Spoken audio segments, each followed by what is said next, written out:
আজ এত প্রতীক্ষের পর রাজা মহিপাল মুখে রাজসভায় গীত পড়ার অনুমতি দিচ্ছে। ঠিক আছে, তুমিও যদি আমার ভাষা মানতে না চাও, আমার নিজের ভাষা দেশ নিজেই গড়ে নিব।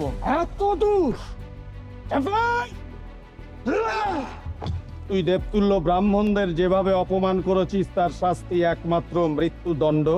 আমার ভাষাতেই তো ও ব্রাহ্মণদের গীত রেখে নগর বাহিরে জম্বি তহরে করিয়া।